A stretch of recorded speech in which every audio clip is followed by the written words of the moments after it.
Kaiba Shanmongsani State Election Commissioner Deputation Yafrileka CPIM Fani Biskani Fashal April Chesni Shalbari Inka EDC Chongpani Botle Khamuni Shalo Mongshapano Kebeng Mung Phayati Mongshapano Dera Mung Derayati Joto Shamung Humung Kerak Naicir Mung ni Bishingti Pairinani Nahar Mungti Kerak Shalo State CPIM Bodolni Bodol Dorsha State Election Commissioner Deputation Yafrileka Kaiba Shanmongsani Deputation Yafartanio Tongo CPIM ni Angai Kobognai Manik De CPIM ni Angai Norris Jamatia Milon Boydo RSP ni Deepak Dev Forward Block ni Bakhakti Raghunath Sarkar Khobai juda juda adong rok Rakshlo Deputation Yafarpaye CPIM Haste Habanogo Koktuma Thumani Biskango Akaiba Shanmongnoti Kok Shaka CPIM Haste Kobognai Spokesperson Manik De Spokesperson Manik De Shaka Sekango Botle Khamungni Shal Kebangma Party Mung Party Bai Thangja Kebangma Kebeng Mung Bo Phaija Sekango Ungma Haitabuk Angyatei Kaham Kereng Tongkasangni Bishingtei Botle Khamungni Shal Pairan Bagai Deputation Yafri Laikha Botle Khamungni Center Bishingo Tei Fataro Krak Naicir Mung Toninani Shanmung Botle Khanai Agent Rokno Safety Rinani Botle Khamungni Shal Kitingai Botle Khamungni Center Fataro Thangrangni Bobodol Biango Tongnai Abobosh Kangni Himi Shaklainani Botle Khamungni Center Bishingo Tei Fataro CCTV Camera Thepanani Abobai Baksar Samokstra Tangnai Rokno Kashuna Bagai Faini Beskangi Talnei Romoi Joto Amchayo Naicir Mung Khlaijakna Bagai Shanmong Tishlaika CPIM নমস্কার। 12 তারিখ আমাদের রাজ্যে ADC নির্বাচন সম্পন্ন হয়েছে। বামফ্রন্টের পক্ষ থেকে আমরা আগাম কিছু বিষয় স্টেট ইলেকশন কমিশনের দৃষ্টি আকর্ষণ করেছিলাম। সুষ্ঠু অবাধ নির্বাচন করতে গেলে এই পদক্ষেপগুলো তাদের দিক থেকে নেওয়া প্রয়োজন বলে আমরা ইন অ্যাডভান্স এগুলো জানিয়েছিলাম। তার মধ্যে উল্লেখযোগ্য ছিল আমরা দাবি করেছিলাম আধা সামরিক বাহিনী আনতে হবে, সমস্ত বুথে দিতে হবে। 2 নম্বর দাবি আমাদের ছিল যে ভিভিপ্যাট যুক্ত ইভিএম মেশিন ব্যবহার করতে হবে। 3 আমরা বলেছিলাম পুলিং এজেন্টদের নিরাপত্তা দিতে হবে এবং সব পার্টি যাতে সমানভাবে প্রচার কাজ করতে পারে তার জন্য একটা পরিবেশ তৈরি করতে হবে। এই ধরনের কিছু বিষয় আমরা এবং সঙ্গে ওয়েবকাস্টিংয়ের দাবি ছিল। এই দাবিগুলো সম্পর্কে তিনি বলেছিলেন যে বিবেচনাধীন, কিন্তু আমরা পরবর্তী সময়ে লক্ষ্য করলাম সেন্ট্রাল প্যারামিলিটারি ফোর্স আসবো না। ঠিক ভোটের একদিন আগে অল্প সংখ্যক সেন্ট্রাল প্যারামিলিটারি ফোর্স আনা হয়েছে এবং নির্বাচনের দিনের আগেই যেটা ল অ্যান্ড অর্ডার আইন শৃঙ্খলার চরম অবনতি ঘটেছে। 2টি শরিক বিজিবি এবং মথা তারা নিজেরা রাজ্যের বিভিন্ন জায়গাতে সংঘর্ষে লিপ্ত হয়েছে এবং একটা ভয়ের পরিবেশ তৈরি হয়েছে এবং এই ভয়মুক্ত নির্বাচনের যে দাবি ছিল সেটা অকার্যকর হয়ে গেল এবং সেই ভীতির পরিবেশের মধ্যে নির্বাচনটা সম্পন্ন হয়েছে। আমরা ইভিএম মেশিন বলেছিলাম, কিন্তু দেখা গেল মধ্যপ্রদেশ থেকে ইভিএম মেশিন নিয়ে আসবেন, আমাদের রাজ্যেই তো আছে, সেটা মধ্যপ্রদেশ থেকে আনার কি কোনো প্রয়োজন ছিল? নিয়ে এসছেন, বললো এগুলো ভালো, কিন্তু শেষ পর্যন্ত এগুলো ভিভিপ্যাট যুক্ত ছিল না এবং এগুলো নিয়ে নানা ধরনের সন্দেহ ইতিমধ্যে মানুষের মধ্যে উঠতে শুরু হয়েছে, নানা ধরনের প্রশ্ন সন্দেহ। এমনি ইভিএম মেশিন নিয়ে গোটা দেশের মধ্যে একটা বিতর্ক চলছে। তার মধ্যে আবার দেখা গেল যে ইভিএম মেশিনগুলো ব্যবহার করা হয়েছে মধ্যপ্রদেশ থেকে সেই পুরনো মেশিন নিয়ে এসছে এবং কোনো জায়গায় মেশিনগুলো অচল হয়েছে ভোটের দিন, এগুলি আবার সারাই করে পরবর্তী সময়ে ভোট শুরু হয়েছে এবং এখানে কারচুপি এবং ছাপ্পা ভোটের মধ্যে নির্বাচন হয়েছে এবং অবাধ সুষ্ঠু নির্বাচন হয়েছে বলে এই দাবি নির্বাচন কমিশন করতে পারবে না, আমরাও এটা মনে করি না। এখন গিয়ে আপনারা দেখেছেন যে ব্যাপক সংঘর্ষের ঘটনা ঘটেছে এবং এই সংঘর্ষগুলো অধিকাংশ ক্ষেত্রে যেটা আমরা আশঙ্কা প্রকাশ করেছিলাম যে আউটসাইডার যারা সেখানে তারা যাতে ইনসাইড এরিয়াতে না যেতে পারে, এডিসি এরিয়া যাতে প্রবেশ না করতে পারে, এটাকে নিশ্চিত করার জন্য। কিন্তু দেখা গেল ভোটের দিন বিভিন্ন জায়গাতে 3 জন বিধায়ক, মন্ত্রীও আছেন একজন, সেখানে গিয়ে তারা কিন্তু এডিসি এরিয়ার ভোটার নন, কিন্তু সেখানে এডিসি এরিয়ায় ঢুকেছেন এবং এটা নিয়ে সেখানে সংঘাত তৈরি হয়েছে, সংঘর্ষে পরিণত হয়েছে এবং কোথাও কোথাও দেখা গেল 3 জন বিধায়ক সেখানে এডিসি এলাকায় ভীতির পরিবেশ তৈরি করার জন্য নেতৃত্ব দিয়েছেন এবং অশান্তির পরিবেশ তৈরি করার জন্য, ভোটারদেরকে ভীত সন্ত্রস্ত করার জন্য সেখানে ভূমিকা নিয়েছেন। এ সম্পর্ক কোনো ব্যবস্থা নিয়েছেন বলে আমাদের জানা নেই। আমরা মনে করি এটা উচিত তাদের বিরুদ্ধে ব্যবস্থা নেওয়া।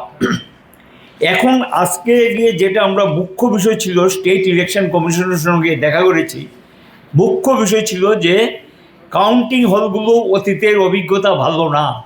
আমরা অতীতের অভিজ্ঞতার কথা কিছু বিষয় তুলে ধরেছি। এই রাজ্যে যেটা শুরু হয়েছিল প্রথম 1988 সালে ভোট গণনা কেন্দ্রে কারচুপি করা এবং ক্যাপচার করা, এটা পরবর্তী সময়ে কিছু কিছু আমাদের রাজ্যে যেটা হয়েছে সেগুলো বিশেষ করে জোট আমলের দৃষ্টান্ত, কংগ্রেস এবং টিউজেসের যে সরকার, বিজেপি নেতৃত্বাধীন সরকারের সময়কার ঘটনাগুলো তুলে ধরেছি। আমরা বলেছি কাউন্টিং হলগুলোর প্রিমিসেস এরিয়া, চত্বর যেটাকে বলা হয়, এবং আউটসাইড ইনসাইড এখানে সেন্ট্রাল প্যারামিলিটারি ফোর্স দিতে হবে এবং কেন্দ্রীয় নিরাপত্তা বাহিনীর অধীনেই, যাতে ভিতরের নিরাপত্তা বাইরের নিরাপত্তা নিশ্চিত করা হয়, এটা সম্পর্কে আমরা দাবি জানাইছি। দ্বিতীয় আমরা যেটা বলেছি সেটা হলো গিয়ে কাউন্টিং এজেন্ট যারা, তারা যাওয়ার পথে যাতে বাধাপ্রাপ্ত না হয়, ফেরার পথে যাতে বাধাপ্রাপ্ত না হয়, তাদের নিরাপত্তার দায়িত্ব ইলেকশন কমিশনকে এনশিওর করতে হবে এবং আরক্ষা দপ্তরকে প্রয়োজনীয় নির্দেশ দিতে হবে। যদি কোথাও বাধার সম্মুখীন হয় সেখানে নিরাপত্তা দেয়। কারণ এই ঘটনা আমরা দৃষ্টান্ত তুলে ধরেছি, শান্তির বাজারে নিয়েছেন পুলিশের ব্যবস্থাপনা, যাওয়ার পথে একবার আক্রান্ত হয়েছে, ফেরার পথেও সেখানে আক্রান্ত হয়েছে, বাসটা ভেঙে গুঁড়া করে দিয়েছেন। শুধু তাই না, এবং পুলিশের প্রেজেন্সে সেখানে দেখা গেল এজেন্টরাও প্রচণ্ডভাবে সেখানে ফিজিক্যালি অ্যাসাল্ট হয়েছে, শারীরিকভাবে নির্যাতনের শিকার হয়েছেন। এই ঘটনাগুলো আমরা তুলে ধরেছি। বিশেষ কিছু বিভাগ আছে, সেই বিভাগগুলিতে নিরাপত্তা ব্যবস্থা শক্তিশালী করা, আর সব কয়টা কাউন্টিং হলে সেখানে গিয়ে বাইরে এবং ভিতরে পর্যাপ্ত নিরাপত্তা বাহিনী মোতায়েন করতে হবে। আর জমায়েতগুলো যারা করবে তার জন্য একটা দূরত্ব ঠিক করে সেখানে গিয়ে কোন পার্টি কোথায় জমায়েত করবে এটা স্থির করে দেওয়া, এবং যেটা যাতে পার্টিগুলোকে অ্যাডভান্স ইনফর্ম করে দেওয়া হয় এবং সেখানে যাতে আইনশৃঙ্খলা কোনো অসুবিধা তৈরি না হয় সেটা দেখা। আর কাউন্টিং হলের ভিতরে কোনো অবাঞ্ছিত ঘটনা যাতে না ঘটে তার জন্য সিসিটিভি ফিট করতে হবে এবং বাইরেও থাকতো, আউটসাইড ইনসাইড বোথ সাইড সেখানে সিসিটিভি ব্যবস্থা করতে হবে। এরপরে যেটা আমরা বলেছি, নির্বাচন সম্পন্ন হওয়ার পর আমাদের রাজ্যে আমরা লক্ষ্য করছি ভোটের পরবর্তী সময় হিংসাত্মক ঘটনা ঘটে। একদল হারবে একদল জিতবে, এটাই নিয়ম, গণতন্ত্রের প্রক্রিয়া এটাই হয়। এখন সেখানে গিয়ে দেখা যায় একদল হারে একদল জিতে, কিন্তু সেখানে গিয়ে যে দল জয়ী হয় তারা গিয়ে সেখানে আক্রমণ সংগৃহীত করে, সাধারণ মানুষের সম্পত্তি লুটপাট হয় এবং শারীরিক নিগ্রহ হয়, এমনকি আগুন দেওয়ার ঘটনা ঘটে।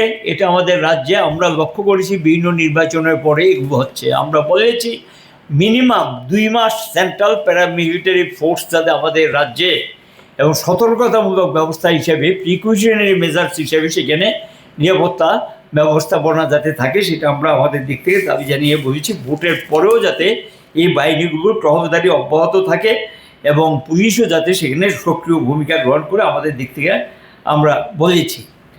এখানে গিয়ে যেটা আরও 2টা বিষয় আমরা যেটা বলেছি সেটা হলো গিয়ে আমাদের দৃষ্টিতে এসছে, জেনারেলি আমরা দেখেছি বিধানসভা লোকসভা নির্বাচন, এমনকি যেখানে যে local self government, panchayat, municipality, ADC, এইগুলোর যে নির্বাচন হয় সেই নির্বাচনের সময় অতীতে আমরা দেখেছি কাউন্টিং এজেন্ট টেবিল যতটা সেই অনুযায়ী থাকবে, যতটা টেবিল ততজন কাউন্টিং এজেন্ট হবে, আর এক্সট্রা 1 থেকে 3 জন কাউন্টিং এজেন্ট দেওয়া হয় রিপ্লেস করার জন্য। কেউ অসুস্থ হয়ে গেল, অসুবিধা তৈরি হলো, তারা প্রিমিসেসের ভিতরে থাকবে, কাউন্টিং হলের ভিতরে ঢুকতে পারবে না। যদি রিপ্লেসমেন্টের কোশ্চেন আসবে তারা তখন গিয়ে কাউন্টিং হলের ভিতরে ঢুকবে। তো আমাদের কাছে খবর হলো যে কোনো এসডিএম নাকি বলেছেন যে ধরুন 12টা টেবিল যদি হয় 12 জন যেমন থাকবে, আবার এক্সট্রাও নাকি 12 জন, এবং এটা তো একটা ক্রাউড হবে। প্রত্যেক পার্টি যদি এক্সট্রা থাকে তাহলে প্রিমিসেসের মধ্যে একটা ক্রাউড তৈরি হবে। এবং সেখানেও কিন্তু একটা সমস্যা তৈরি হবে, এবং এটা অতীতে কখনো হয়েছে বলে আমাদের জানা নেই। এই দৃষ্টান্ত আছে বলে আমাদেরও মনে হয় না। আমরা এটার সম্পর্কে বলেছি, প্রিভিয়াস ইলেকশনগুলোতে বিধানসভা, পার্লামেন্ট বা লোকাল সেলফ গভর্নমেন্টের যে ইলেকশনগুলো হয়েছে, সেই ইলেকশনগুলোতে যে ব্যবস্থা নেওয়া হয়েছে সেই অনুযায়ী বিষয়টা যাতে করা হয় আমরা আমাদের দৃষ্টিতে, উনি বলেছেন বিষয় দেখবেন। আরেকটা বিষয় এসছে, যেটা জেনারেলি আমরা দেখেছি যে ধরুন বিধানসভা নির্বাচন সংশ্লিষ্ট বিধানসভা এলাকা থেকে দিতে পারে কাউন্টিং এজেন্ট। এখন গিয়ে ধরুন এডিসির ইলেকশন, তাহলে এডিসি যে সিটের ইলেকশন, সেই সিট মানে দ্যাট ইজ কনস্টিটিউয়েন্সি, সে কেন্দ্রটার অধীনস্থ এলাকার লোকদের এজেন্ট করা যায়। আর যদি কোনো অসুবিধা থাকে, সাধারণত আমরা দেখেছি যে নিয়ারেস্ট যে কনস্টিটিউশন অ্যাডজাসেন্ট, নিকটবর্তী যে কনস্টিটিউয়েন্সি আছে সেখান থেকে দেওয়ার ক্ষেত্রে কোনো ক্ষেত্রে অ্যালাউ করেছে। কিন্তু এডিসি এরিয়ায় নন এডিসি লোক কাউন্টিং এজেন্ট দিয়েছে, এটা আমাদের স্মরণে আসছে না।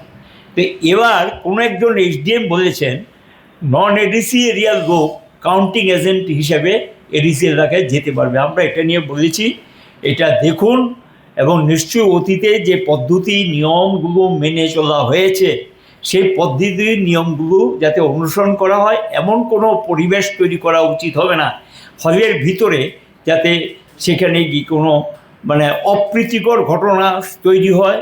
এবং কোনো ক্ষেত্রে আমরা দেখেছি সাধারণ অল্প ভোটে ব্যবধানে যখন জয় পরাজয় নির্ধারিত হয়, সেই সময় হলের ভিতরে আমরা লক্ষ্য করেছি অতীতে যে বিষয়গুলি কিছু ঘটনা সেখানে সংঘটিত, এই জাতীয় ঘটনাগুলো অনভিপ্রেত, এটা হওয়া উচিত না। সেখানে গিয়ে চত্বর এলাকাটা যেমন নিরাপত্তার বেষ্টনীর মধ্যে থাকবে, আর ইনসাইড হলেও সেখানে নিরাপত্তা বেষ্টনীর ভিতর থাকতে হবে। এটা মনে রেখে এক্সট্রা সেখানে 1 থেকে 3 জন পর্যন্ত দেওয়া যায়, 3 জন হওয়াই বাঞ্ছনীয়, 3 জন পর্যন্ত দেওয়া যেতে পারে এক্সট্রা। তার বেশি এক্সট্রা দিলে সেখানে একটা অশান্তিকর পরিবেশ তৈরি হওয়ার সম্ভাবনা উড়িয়ে দেওয়া যায় না। এই বিষয়গুলি আমরা দৃষ্টিতে এনেছি।